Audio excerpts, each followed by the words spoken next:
All right, guys, another great episode today.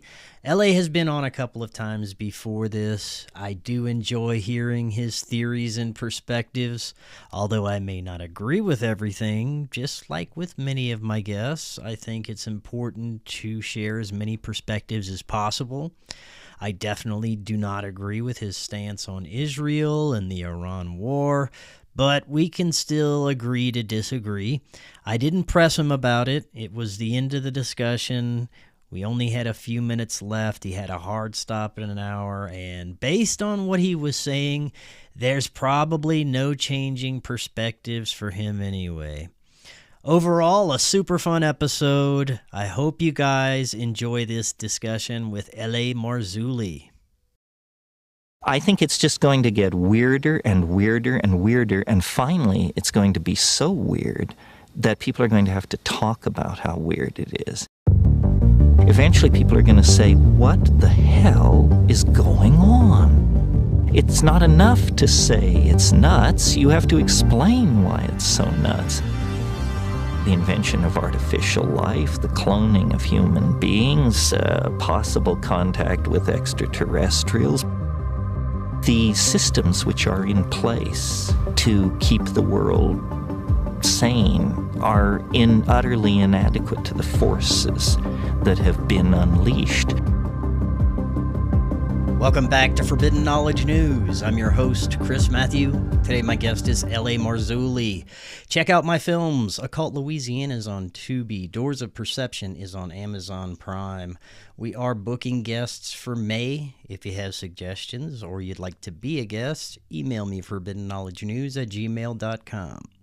Today I want to welcome back to the show L.A. Marzulli. He is an author, lecturer, and filmmaker. He has penned 14 books, including the Nephilim trilogy.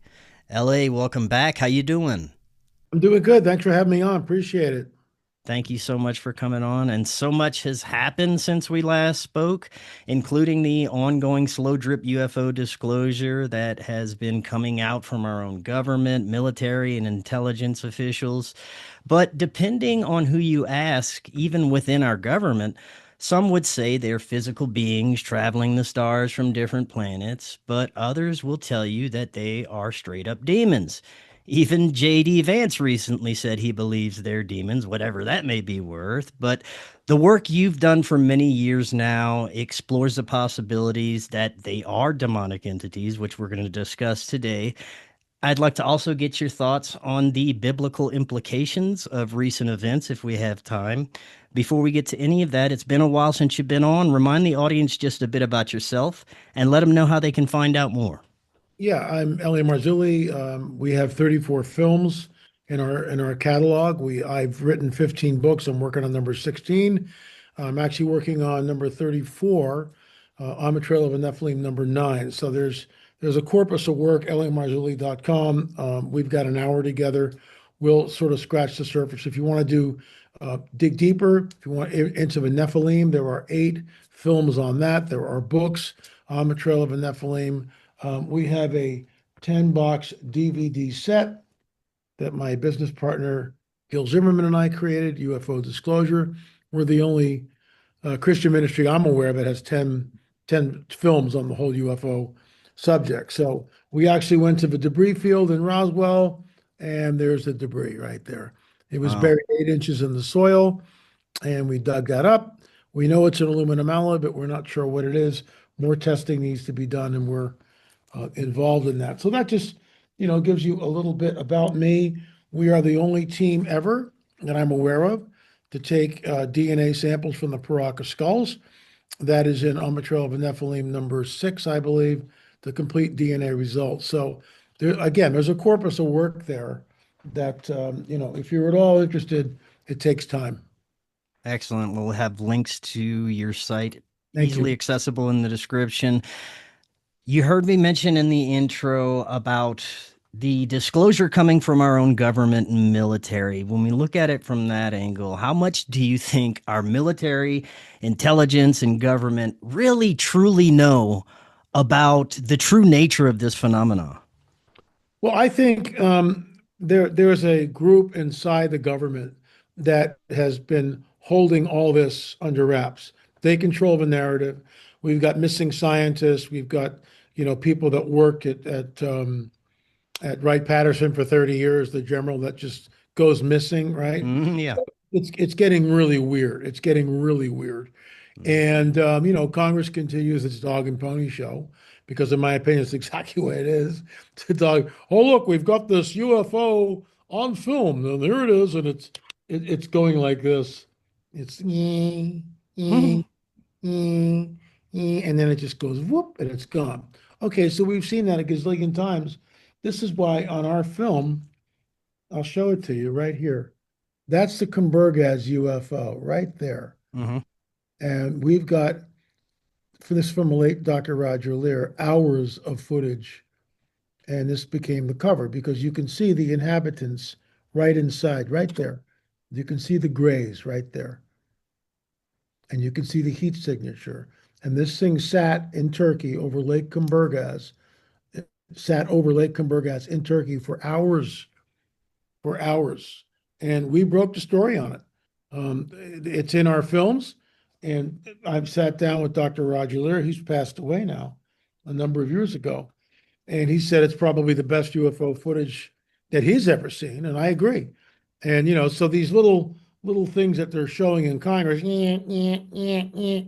well, they should have the Kumburgaz UFO footage, which, again, my late business partner who passed away a few years ago, 2019. So it's, 6 years, unbelievable, 6, 7 years.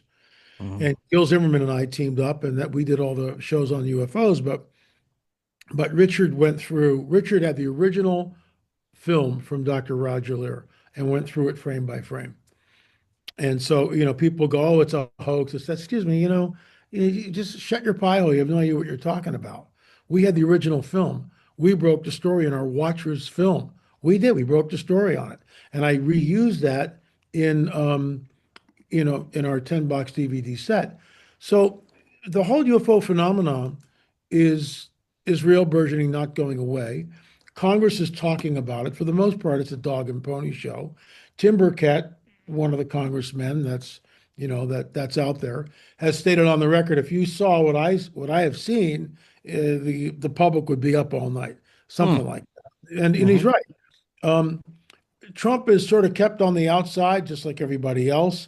Recently, Obama stated aliens are real, and Trump immediately smacked them down. He had no right in saying that. In my book, Rungs of Disclosure, where there's like, what is it, 18 rungs in the book, we're up to rung number 26, 27. So if you're interested in that, it's all free. You can go to rungsofdisclosure.com and you can see the rungs. It's like a ladder going up. The first rung, 2017, with Commander David Fravor, who says this tic-tac shaped object hovering with no rotor wash over the Pacific. How does that work? 50 miles in 2 seconds? If you were inside that ship, you'd be crushed to death. But and I got this from Bob Lazar, because the ship is moving and there's a gravity wave that's bending space and time.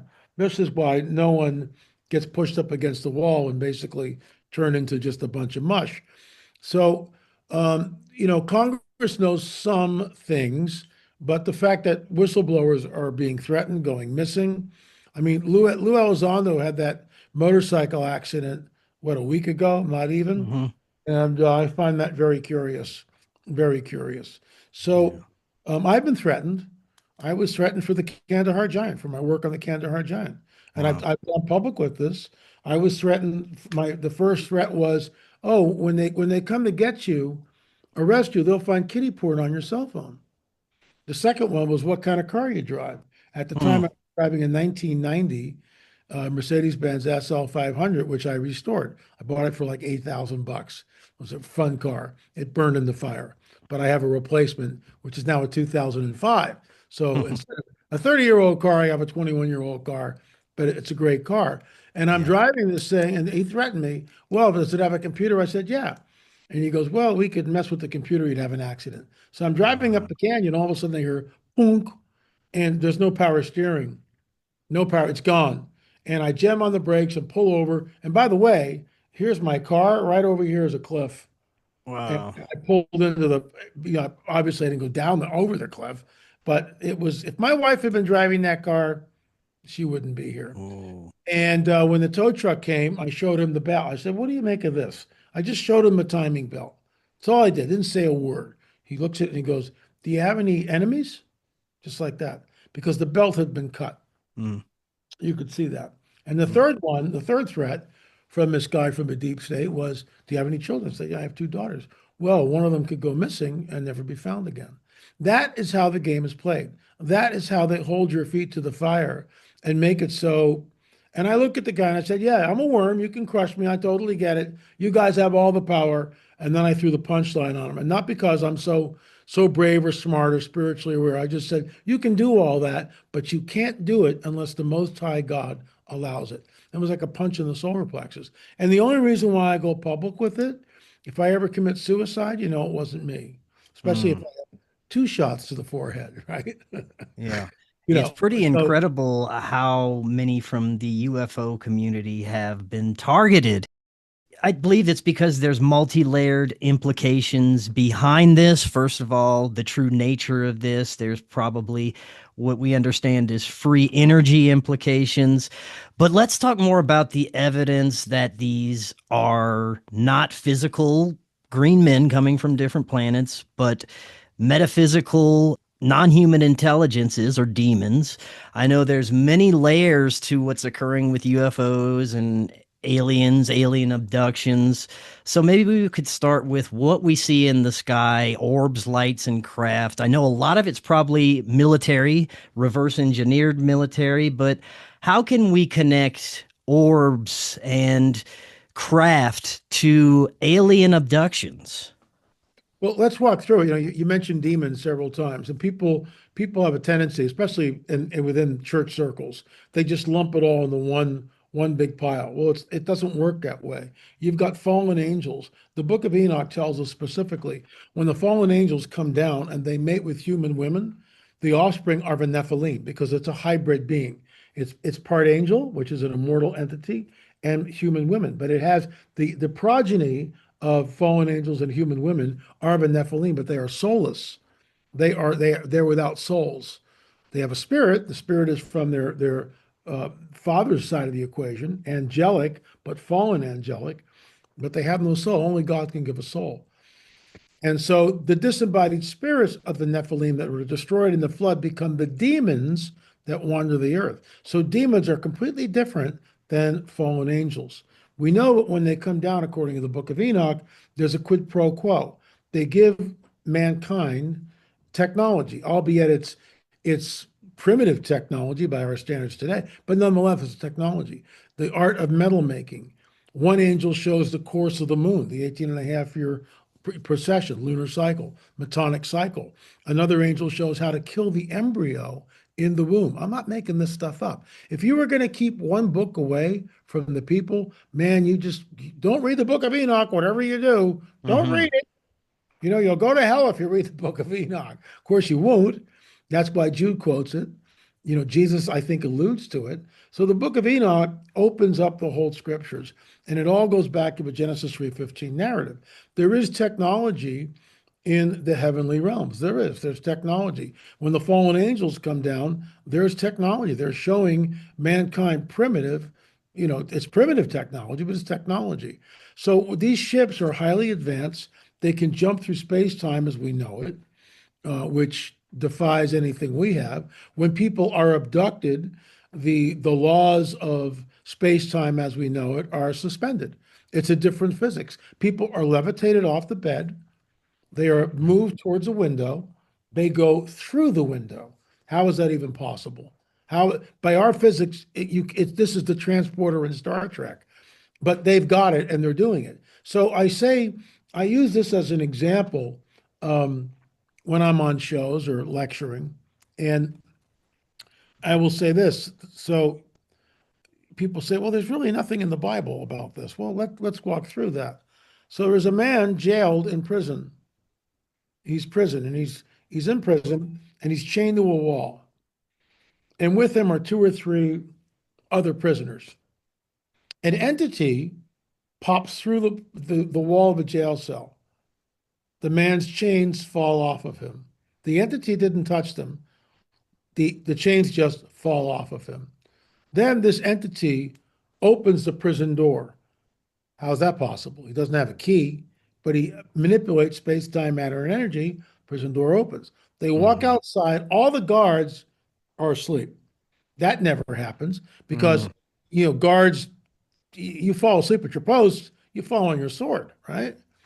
Literally in the olden days, in modernity, if you're caught asleep, you're fired, right? Yeah. So they go out and the prison door opens by itself, and the man, the prisoner, and this entity walk, and all of a sudden the entity just disappears.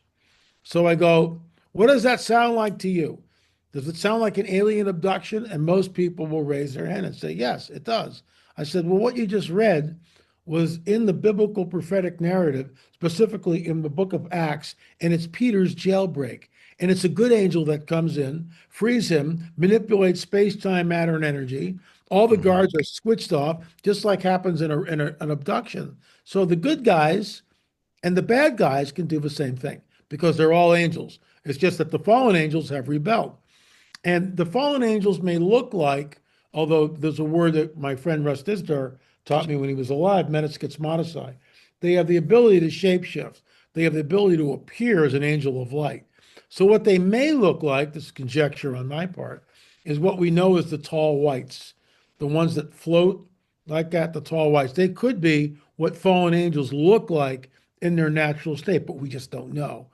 And Mhm. it's like Jacques Vallée had a book, it was in my library, it burned in the fire, Messengers of Deception. And I Mhm. mean, I read it when it came out years ago. And, what people don't understand is that these entities have a very nefarious agenda. And everything goes back to the Genesis 3:15 narrative, which is the seed of the dragon will be at war with the seed of the woman. The seed of the woman, the proto-evangelion, the Messiah, crushes the dragon heads. That's checkmate. But then why would Jesus warn us that it'll be like the days of Noah when he returns? And what differentiates the days of Noah are the Nephilim. So this is all, look, I've been banging this drum. I've written books, films, all this stuff for decades, literally for decades. It's 2026. The first book came out in 1998. So, it's almost 30 years ago, 28 years ago, the first book came out. So in 1990, so now we're looking at, a long, long time ago, folks. Mm. Basically 40 years. I've been, almost 40 years, I've been involved in this. And before I became a Christian in 1980, I was immersed in all this stuff. I mean, I had seen a UFO as a 12-year-old. This thing hovered in the sky, looked about just about that size, hovered in the sky. I was with three other boys, so the four of us. We all saw it, and this thing just sat there, and the sunlight was glinting off of it, just like I'm trying to make it happen here with the light. And then all of a sudden, it just went whoosh, gone, just like that, in a blink of an eye. So I've seen four of them, and I don't go looking for them, by the way. Mhm.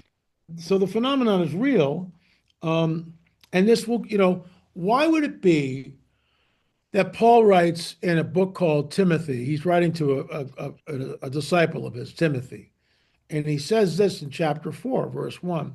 The Spirit, the Holy Spirit, the Spirit of the living God, expressly states, in the latter days, some will depart from the faith, giving heed to seducing spirits and the doctrine of demons. Why would he even say something like that? Why would Jesus warn us that it'd be like the days of Noah when he returns? Why would Jesus admonish us that even the elect would be deceived, that men faint from fearfulness coming upon the earth? Why would Paul state that the dragon comes with all signs and lying wonders? So what's coming is not some wonderful, you know, free energy type deal. What's coming will put the world into a global government and a global religious system, in my Mhm. opinion. You mentioned the possibility that these beings can shapeshift. You also talked about the Greys inhabiting the craft on the cover of the book. This is where a lot of people turn towards the physical alien narrative because there seems to be a lot of physicality within that kind of contact. But as far as your understanding and based on your research, what are we dealing with when we talk about grays? Because there's also reports of reptilian beings, mantid beings. Is it all shape shifting or are we dealing with something else?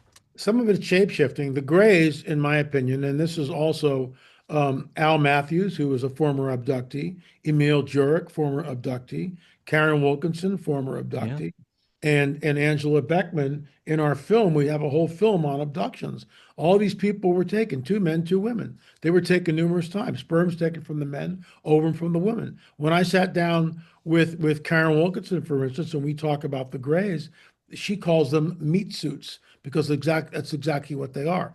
And the grays, you see, a demon, and this is why this is so important. We talked about this already. Why it's so important to get our terms right from the get-go. A demon is the disembodied spirits of a Nephilim. A demon has to inhabit a person, an animal, or an object in order to manifest in our dimension. Well, the dragon, i.e., Satan, knows this, so he constructs a biological suit, a meat suit, an avatar. The demon can inhabit the gray. That's why there's no stomach, no the mouth is just a slit. There's no reproduction so because it doesn't need it. All he needs is something for this thing to inhabit, which the demon does, and now it can move. And the demons are the worker bees. The grays are the worker bees. So in my opinion, the grays are meat suits. They are avatars. The demons can inhabit them, and now they can move. And I realize, some people listen to this, and folks, we're in the deep end of the pool here, and I have an hour. I mean, that's it. I have an hour here, 34 films, 15 books. I'm working on number 16, which gets into some of this stuff. So it's a very deep, deep, deep conversation. And I've been researching it, and I didn't start off doing this. I mean, I didn't sign up for this, believe me. I did not sign up for this. But the Lord took me from full-time musician to full-time researcher, and here we are in Mm. 2020. I'm 75 years old, and I this is my third interview today, and I worked on my book, and now I've got to go over in my studio tomorrow and start working on number 34 film, and I'm already on the trail of a Nephilim, which might be the most important in the whole series. And I might put a bow on it. I'm thinking about actually putting a bow on this whole thing and stopping the on the trail because I think that we've made our point, and unless something else happens, that will be it. But we don't know yet. We did the DNA testing on these guys, like I told you before. So we did the DNA testing on them right here. Nobody else has done this, to the best of Mhm. my knowledge. And it shows that the mitochondrial DNA, the haplogroup, the origins come from the Baltics, the Middle East, Eastern European. It rewrites history, but the academics don't like that it rewrites history. I want to thank Brian Forrester and the late Senior Juan Navarro, who actually Senior Juan was the one that went out and got all these things from the Mhm. Wakaros, the grave robbers, and then Brian put it on the map, and then we got a hold of Brian. But we did the DNA testing. Mondo Gonzalez, Richard Shaw filmed the whole thing. Chase Klotzy tagged and bagged everything, and we had three different labs. The naysayers go, it's all contaminated. It's not all contaminated. Go down and do your own samples. No, nobody does that. And since then, we've had another sample, which we've sequenced, and it shows not only is it 800 years old because we did carbon-14 dating on it, it's about 96.5% human. So a Neanderthal is 99.5% human. The DNA almost matches. Chimps and gorillas, 98.5, very, very close, isn't it? This particular item is 96.5. We Hmm. don't have all the genome yet, but we've got 10% of it, and that's what it's showing. So it's very complex. The breeding program is going on, and everything hinges back and ties back to Genesis 3:15. Thank you, Gary Stearman, for teaching me this. And Genesis 3:15, you've got the garden, you've got the dragon over here, you've got Adam and Eve over here. And Adam and Eve, they know something drastic has happened. They're terrified. They're hiding from the Lord. And the Lord is the pre-incarnate Christ who comes into the garden. And they're hiding from him. Why? Because their DNA has changed. And they know something drastic has just taken place. They have sided with the dragon. The DNA has changed. And then the pre-incarnate Jesus goes to the dragon, your seed, your offspring, will be at war with the offspring of the woman. The offspring coming from the woman, the proto-evangelium, the Messiah, will crush your head, you'll bruise his heel. It's the entire Bible. If we understand that, then everything just goes like this. If we don't understand the Genesis 3:15 narrative, that it's a seed war, and this is why Jesus himself 2,000 years ago warns us it'll be like the days of Noah, because the Nephilim are there in the days of Noah. That's why the reason for the flood. Unless you understand the Genesis 3:15 narrative, unless a person understands the Nephilim and the mixing of the seed, the Genesis 3:15 narrative, you're clueless. You have no idea what's going on. Plug that in, understand that it's a seed war, because Jesus himself says it. Your seed, your offspring will be at war with the offspring of the woman. Boom. And that's where we are. And hybrids are walking amongst us, and the seed war continues into modernity, into the present day. And here we are. And this is what's going on. You said you believe hybrids are walking amongst us. Do you think Absolutely. that they've interbred with humans to a point where there is no difference physically, where you couldn't look at them and tell a difference? I will tell you a story, and this is from Al Matthews. It's in our film, UFO abductions. It's also so it's in number one, and I recapitulate it in the fourth one. Okay, UFO. And you can watch all this by going to streaming.lamarzulli.net. So for $5, you can download it and watch it. I mean, you got to do your homework. Nothing is free. When you went in this, let me talk to your audience. When you guys went into Starbucks today, and you said, I think I deserve a free coffee because, I just do. Did you get a free coffee? No, you didn't. And this is cheaper than a cup of coffee at Starbucks. So I don't want to hear about it. Okay. Yeah. So the bottom line is this. Al Matthews is a lifelong abductee, was a lifelong abductee. He's also a professional mover. So he's in a place in Canada, and this woman comes in, and she's got a shipping container from Kuwait, I think. And she meets Al, pretty gal, according to Al, well-dressed, pretty gal. But she's got these really dark glasses covering her eyes. And Al thinks, well, maybe she's got like an eye problem, sensitive to the light. So he doesn't say anything. So they're on a freight elevator going up to look at her shipping container and all that's in it, so Al can kind of strategize how they're going to move things. So it's just the two of them, Diane and Al Matthews. And the woman leans over and goes, they're listening, Al. Now, he's never met this woman before. And Al goes, who's listening? And she says, the Grays. I know you've been taken, and we were supposed to meet on the ship. Al gives this woman his phone number. And in the film, I go, mistake number one. And she hounds him for weeks. She wants to have sex with him. She tells him this on the phone. So one day he goes up there because the woman is at a friend's house, her friend's house, not Al. So Al goes up there, and these two gals are drinking wine out of these really big goblets. And as they're drinking, Al's is across from her, and there's a fly that lands in the wine glass on the rim. And Al goes, oh, I'll get it. And she goes, no, I got it. And she doesn't grab the fly. She takes her finger like this, and the fly sticks to her finger. Then she holds it up, and she goes from about 6 inches away. She doesn't eat it. She sucks it in from about 6 inches away. Whoa. Yeah, I know. And she takes off the glasses, and she comes down, goes over to Al. She sits on his lap, so they're face to face. And at this point, I stop the interview, and I go, Al, you've got a girlfriend. Is this normal behavior for you? And he goes, no, because it's not. And what you're looking at is what we call UFO brain fog. It's a term I coined a number of years ago.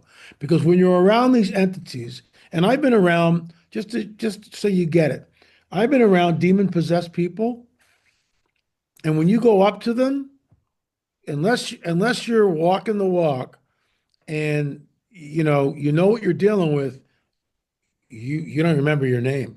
You become, because you hit this thing and there's an aura. There's like a field, a force field around someone who's demon possessed. And if you get there and you're not and you don't know what you're dealing with, it's like you have trouble remembering your name. It's UFO brain fog. And that's what Al is. He's got, she's lifting up his shirt and rubbing his chest and going, "My, you're well preserved." And at this point, she goes to kiss him and he pushes her away. Remember, she's taking the glasses off. He pushes her away, and the eyes go like this. They go cat's eyes. They Mm. go cat's eyes and yellow. And she lets out the most evil laugh you've ever heard. And Al goes running out of there. And he goes to Mm. Gordy Tongs, friend of mine, and Gordy Skypes me and we basically talk Al off the ledge. 2 weeks later, he becomes a Christian. All the abductions have stopped. And I Mm. actually interviewed him a couple of days ago on my show. And it's always good to hear from Al, and Al appears in our films. So that's what you're dealing with. Hybrids are walking amongst us now, and you can't Mm. tell who they are. You can't. You can't tell. You have also done a re-examination of the events surrounding Roswell. You showed us some of the evidence that you collected earlier in this interview. For the audience that may not be familiar with your investigation, could you tell us a little bit about your findings? Well, we went out to the debris field in Roswell, and this film is part of the 10-box DVD set. And we were with Chuck Sikowski and Frank Kimbler. They had metal detectors. So by the way, when we were out there filming, the cameras, Sony S4s, S3s, the batteries were 100%. We started filming just like that. The batteries drained down to nothing. And I've seen this before at other sites. So Frank Kimbler's out there and Frank with his metal detector. And Frank goes, "Hey guys, I got a hit." That's Frank right there. So we go running over and there's a hit. So he takes a little garden spade and he's going down about 6 to 8 inches and he discovers the metal. And this is what it looks like. This is the metal after we washed it off, and it's in the palm of my hand. Yeah. And I was able to they gave me a piece. Thank you, Chuck Sikowski. That's a piece of the metal from the Roswell debris field. Yeah. We went to a scanning electron microscope and we looked at it under an SEM, and it's right between two known aluminum alloys. It doesn't match. So we're in the process of trying to do an isotopic ratio to see what the isotopic ratio is. The problem is I only have this piece and I don't really want to give it up. So Frank's got like a half a dozen or a dozen, not a half, a dozen pieces. So we're trying to maybe get a piece from Frank because he's been out to the debris field at least 20 times, maybe more, Mm. maybe 30 times. So he's got probably about 15 to 20 pieces. And so, if we can get a piece, we'll do the testing. If the isotopic ratios don't match anything that's on this planet, then guess what, folks? It's not a weather balloon. But we've Yeah. been saying that for decades. So there you Yeah. go. You've also investigated crop circles a bit. Talk a little bit about your findings surrounding this. What do you think is the mechanics of this? Well, in our film, again, this is the 10-box DVD set. There's a whole, again, there's 10 films here. Close Encounters of the First, Second, Third Kind, Fourth Kind, Fifth Kind. There's a film on cattle mutilations, crop circles, abductions, 2 films on Roswell. Finally, What is the Truth? And the late Nick Pope, Nick just passed away a few days ago. Nick Mhm. appears in the film along with George Norrie and others. So it's on both sides of the aisle, extraterrestrial versus interdimensional. We gave everybody a fair shake. So in the crop circle film, we show what I think is real. There's 2 orbs over a field, and they're circling like this. Okay, they're circling like this, and as they're circling over the field, you see the crop circle form right underneath them. So that might be the mechanics of it. But in our film, we focused on a crop circle that was in Ohio, and it was the second largest crop circle in America. very, very large. And it was in a field of corn that was 8 feet tall. So you can't make a crop circle. You can't hoax that. You can't sit there with a string and go, okay, let's make the circle. How do you even do that? And the corn was bent. It wasn't broken. It was bent. And it was laid in like this. It was woven. We show all this in the film. And that's why we went with that, because this is it. It's in a field of corn that's 8 feet tall. And you can't sit there with a string and a stalk stomper and tramp the thing down. You just can't do it. And that's why we went with it. It's truly profound. And this happened in a place called Chillicothe, right across from what we call the Nephilim Mounds, Hmm. right? And about 30 days later, thereabouts, give or take 5 to 10 days, we held the first Nephilim conference in Ohio, giving the biblical answer to what these mounds were. I'm in contact with a gentleman who's native, and I asked him yesterday. I said, "Did the Shawnee build this?" He just laughed at me. He just said, "We had nothing to do with this." Hmm. So that'll be in the new film coming out, hopefully in the next month or two. So we'll see what happens. Do you think that everyone's experience with non-human intelligences is the same kind of entity, are demonics? We have people that claim to have very positive experiences. Chris They're told Bledsoe. about, like Chris Bledsoe, perfect example. Do you think that that's a deception occurring there, or is there duality? Are there benevolent or angelic beings? Well, there are, but the angelic beings, first of all, like what is it? Is it Dan Barber, the Mm-hmm. helicopter pilot? I know his last name is Barber. I thought it was Dan, but I could be wrong. But this female entity came into him. Mistake number one. Chris Bledsoe, the lady, mistake number two. I'd have two films on Fatima. That was a UFO event. How do I know that? This is a picture from the king's royal photographer, Joshua Benoliel. So even though the Republic was there in 1917, the king, the former king's uh, photographer, Joshua Benoliel, was sent out to Fatima, and he took 12 pictures, glass plates. And I want to thank Francisco Carrera, our guide in Portugal, and of course, Jose Machado, who was a professor of semiotics who had access to those glass plates at the Fatima Sanctuary. You tell me what we're looking at. That's a disc, right, Mm-hmm. right over the apparition site. Mm-hmm. Look at all the people. It's a disc-like object. Yeah. And in our film on Fatima, we ask them, we go, is this a smudge? No. Is it a scrape on the glass? It's a glass plate. No. Whatever this is intrinsic. It's in the photograph. So, we broke that story. Nobody else knows about that.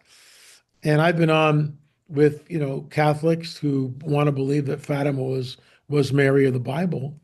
And I just tell them, no, it wasn't. It was a lady that when it appeared to the children, Lucia, Francisco, and Jacinta, 10, 9, and 7, respectively, that where do you come from? I come from a sky. Didn't say heaven. That's in the handwritten documentation from Father Fiera. This entity was wearing a skirt that fell right below the knees. So you're trying to tell me that Mary of the Bible is going to Mm. show up in a skirt like that? No, no stinking way. It was a UFO event, but it's been dressed up, and the entire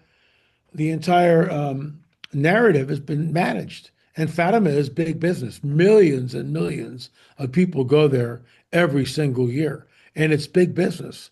So they're not going to mess with that, and I get that. And Lucia and all these the secret and all this nonsense, in my opinion, with all due respect, it's just nonsense. We have the biblical prophetic narrative, which tells us in great, very succinctly what's going to happen. And Mary of the Bible, with all due respect to Mary of the Bible, I don't believe she was assumed to heaven, number one. I do not believe she was sinless, number two. She's in need of a savior. And number three, Jesus had brothers and sisters. So the Catholic Church, with all due respect, they don't believe that Mary was a Mm. perpetual virgin, that she ascended to heaven. Mary is she's the God bearer. I get that. I have great respect for Mary as the God bearer. Blessed art thou amongst women. I totally get it. That's really cool. That's amazing.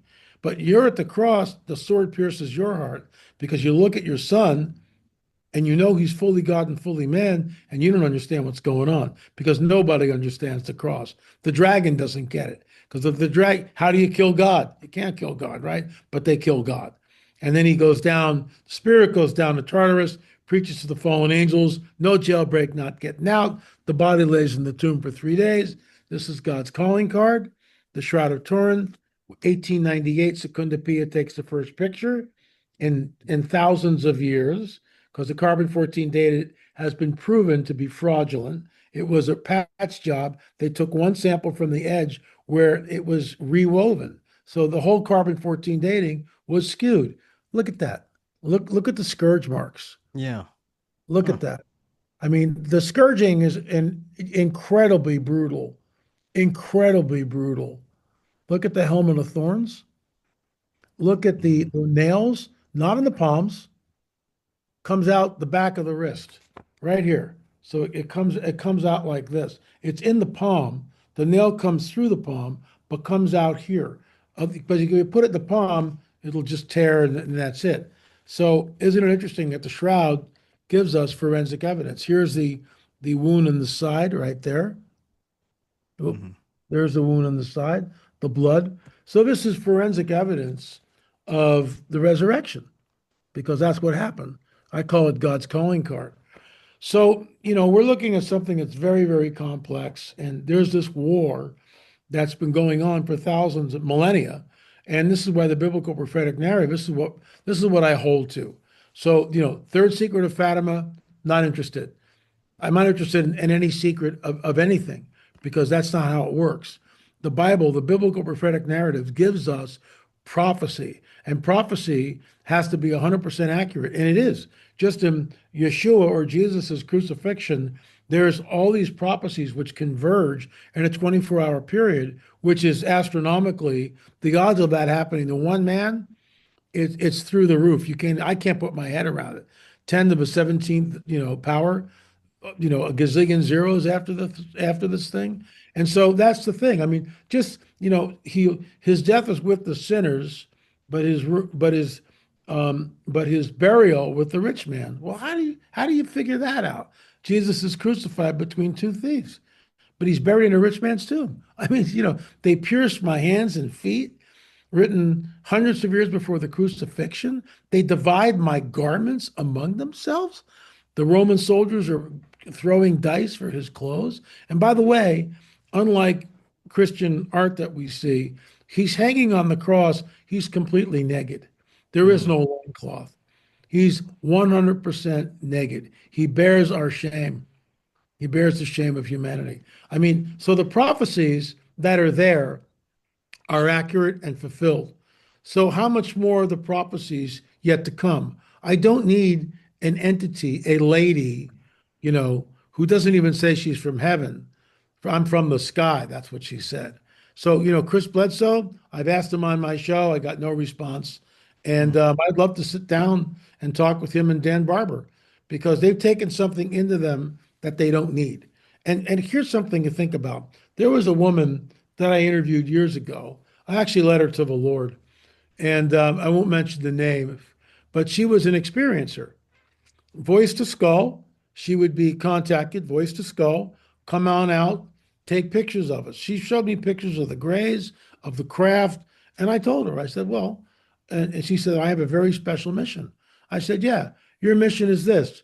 They're going to kill you. That's your mission because they will. She was down to like 95 pounds. She was wasting away. And she Mm. came to the Lord and all the stuff, she just renounced it. And unfortunately, there's a gentleman who does a lot of harm, in my opinion, to people like myself.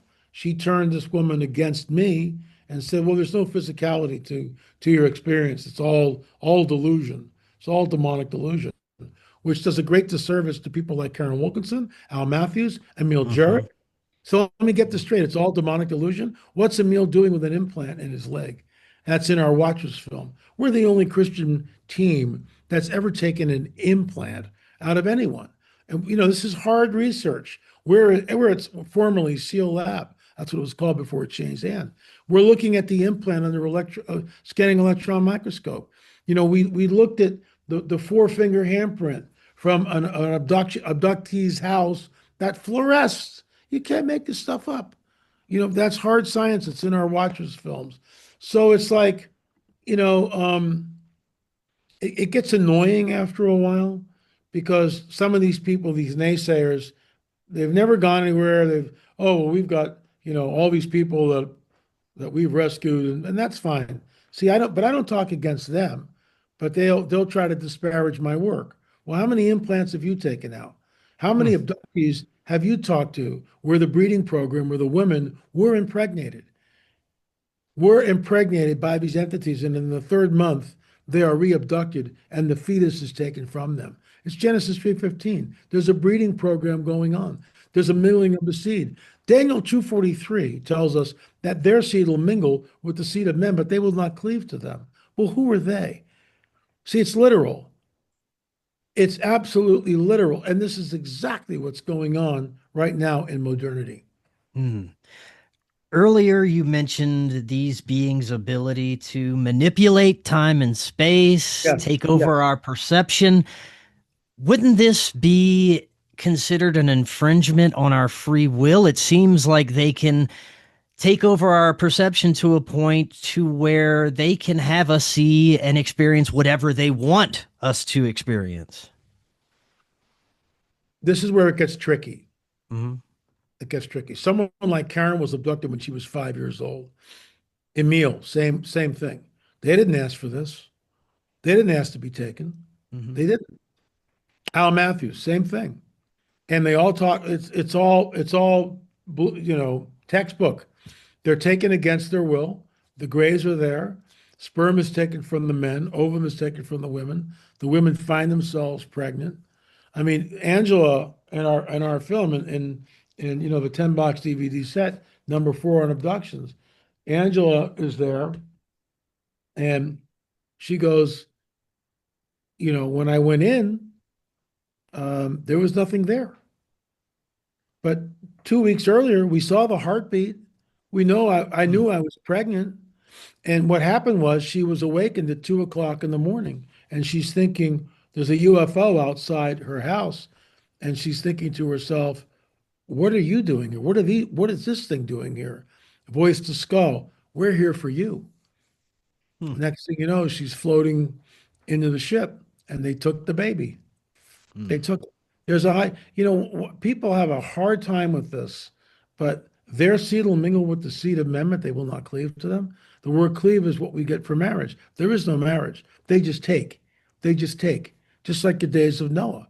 And this is why, unless a person understands what differentiates the days of Noah, when we get to all this stuff, we have no place to put it. But once we plug in Genesis 3:15, the ongoing seed war, that hybrids are walking amongst us. The late Chuck Missler used to say, yeah, Satan's out number 2 to 1. He's building an army. That's what he used to say. So all this is real. It's happening. And it is the coming great deception. And you remember the other side of the aisle, the ancient astronaut theorists, Hmm. the people that you watch on the History Channel, Ancient Aliens and all everybody else, they believe that we were created by them, Right. panspermia, that we were created by an advanced race of extraterrestrials. But in my opinion, we weren't. We were created by a loving God. But this push and pull, remember, why would Jesus say something like, even the elect would be deceived if that were possible? So, we're in unprecedented times. Um, we are. And it's coming down. Congress is constantly talking about it. Scientists go missing. That's not a good thing. Generals go missing. It's not a good thing. So there's this push and pull with the phenomena.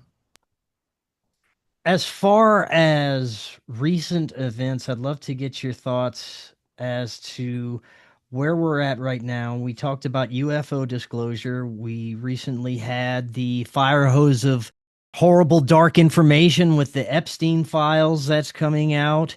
This manufactured holy war that's happening. Many believe that it is biblical prophecy manifesting that we're in the end times. Would you agree with that?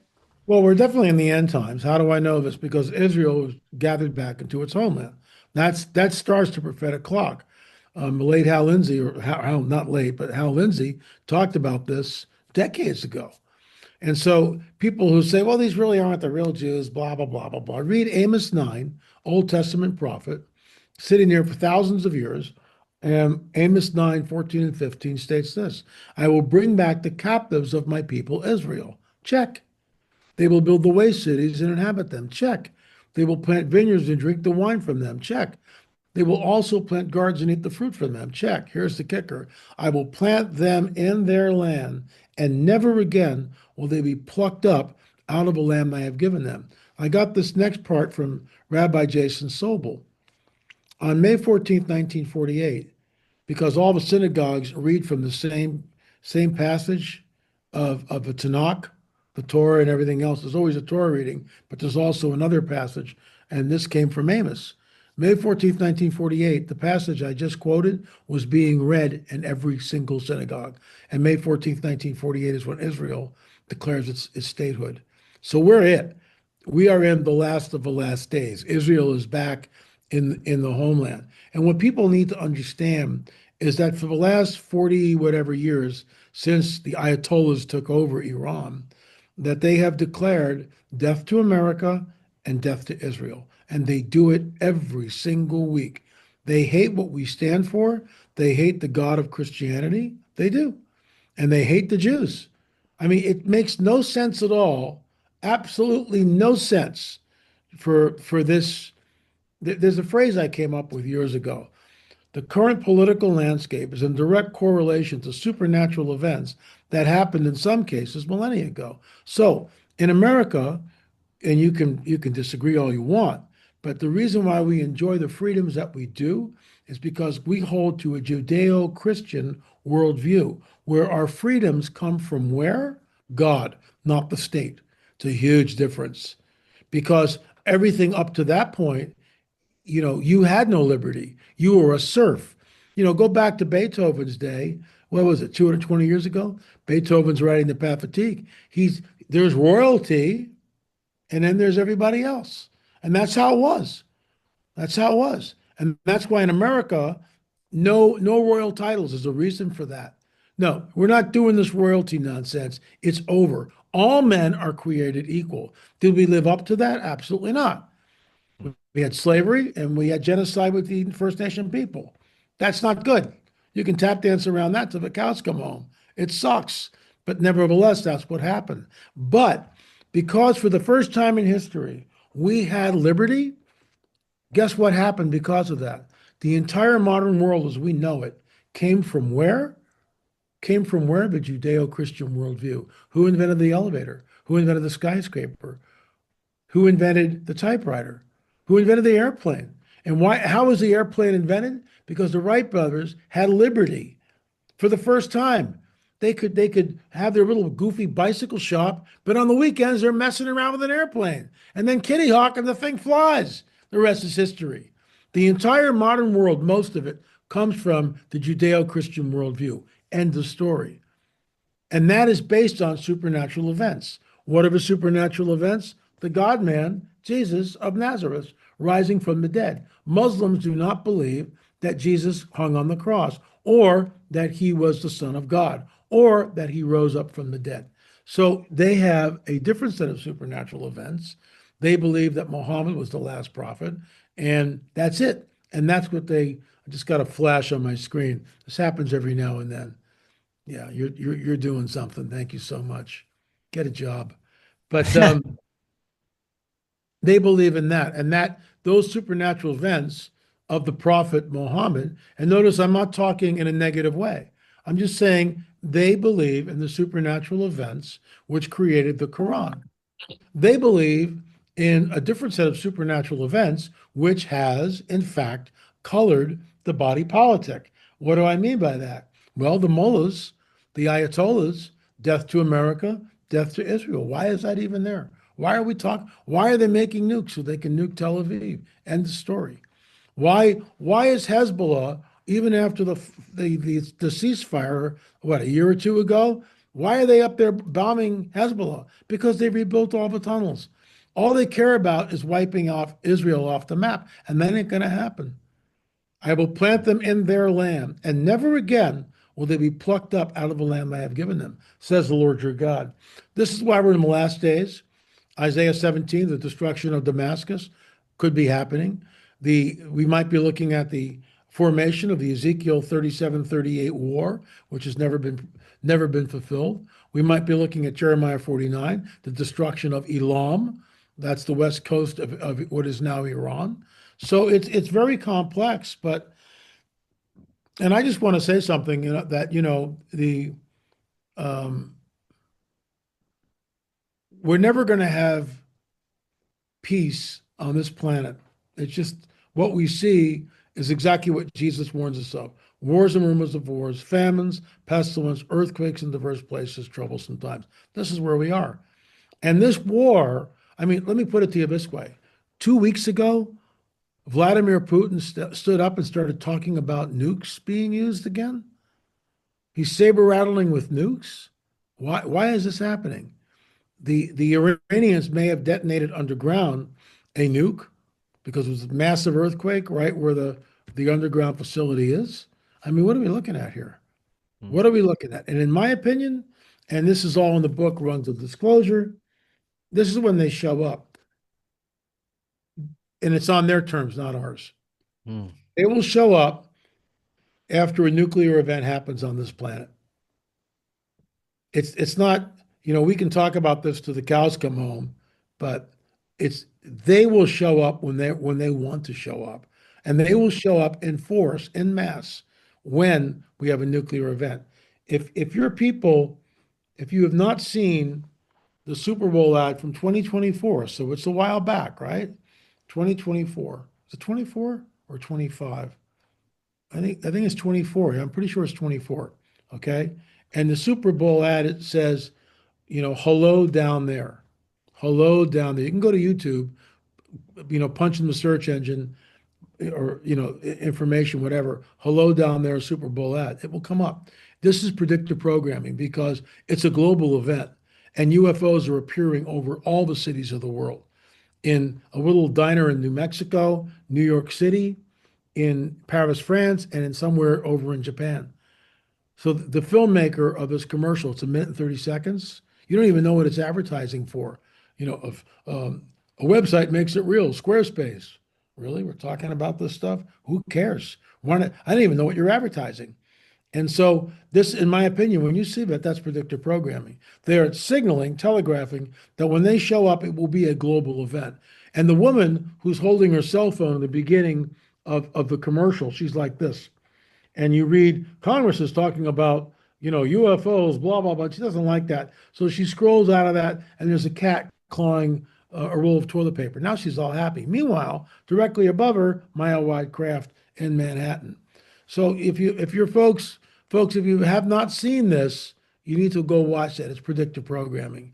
And now Congress is just rolling this stuff out. J.D. Vance, I'm going to go to Area 51. So it's happening. There is a lot happening. We live in very interesting times. LA, I know that you have a stop at an hour, so I'm not going to keep you much longer. Before I let you go, remind the audience the best way to get access to all your films and books. lamarzulli.com, lamarzulli.com. It's all there. You can go and watch our films for $5 a pop. Streaming.lamarzulli.net. And we have a new book. It's called The Waiting Room. It's a novel, my first novel in 20 years. It's it's got 29 reviews. They're all 5-star on Amazon. Need I say more? And then, of course, Rungs of Disclosure. We are up to rung number 27, 26, 27. So, yeah, all this stuff is happening in real time. And lamarzulli.com. Do your homework, folks. We've had an hour and it's been good, but you need to do your homework because it's, we spent a lot of time at the deep end of the pool, but now you need to, fill it out. Yeah. LA, thank you so much. Definitely have to do this again. Until Absolutely. next time, everyone, have a wonderful evening. We'll talk again tomorrow. Hello, friends. I am so excited to tell you about Independent Media Token. Independent Media Token is a brand new way to show your support for independent media without having to donate a dime.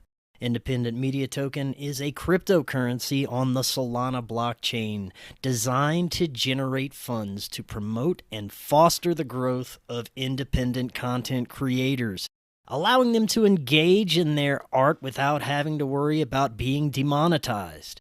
Through a network of media partners, of which you yourself can become a part of, Independent Media Token's goal is to ensure the powers that be can never cut off all of our areas of funding and censor the only free voices left in the world.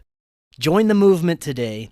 You can pick up Independent Media Token using Phantom Wallet or the Solana wallet of your choice, where you can easily swap your Solana for IMT. Grab some IMT today and remember to always know your team. To learn more, visit independentmediatoken.com or use the link right in the description. Are you and your family prepared for an emergency? Maybe the fake alien invasion? Now is the time to prepare yourself and your family for any event. Check out Prep Starts Now. Their mission is to provide high-quality preparedness products that empower individuals and families to be ready for any situation. They're committed to delivering reliable, trusted gear to ensure your safety, security, and peace of mind in times of need. Their product selection is carefully curated to provide you with the essential gear you need to stay prepared. From emergency kits to tactical tools, every item is chosen for its reliability and practicality. Prep Starts Now understands the importance of family, and their goal is to equip you with everything you need to build a solid plan for your family's preparedness. In today's ever-changing world, being prepared is more important than ever, and Prep Starts Now is here to help you and your family stay ready with quality products and practical guidance. Use the link in the description and get 15% off your order. Watch Doors of Perception now on Amazon Prime. We live in an incredible age of information. More and more, we're discovering that we've been lied to and misled about much of our human history. Cory Hughes is providing profound revelations about World War I, World War II, the JFK assassination, Martin Luther King's assassination, and much, much more on his new Substack, Bloody History. Subscribe now for as little as $5 monthly. Just click that link right in the description to get started now and learn about our true history. Hello, friends. If you're looking to start your therapeutic microdosing journey, but don't know where to start, especially when looking for the highest quality ingredients, including nootropics, and what you'd expect from a true microdose capsule, check out our friends at Brainsupreme. They offer the absolute highest quality ingredients so you can start your microdosing journey knowing that you're getting top-notch ingredients. To find out more, visit their website using that link right in the description, and you can get 15% off your entire order. Watch Doors of Perception now on Amazon Prime. Check out the incredible artwork of Johnny Larson, featured on the cover of the Forbidden documentary, and the book A Warning from History by Cory Hughes. Visit Johnny's Patreon, patreon.com/Johnny Larson, or click the link in the description and help support Johnny's work.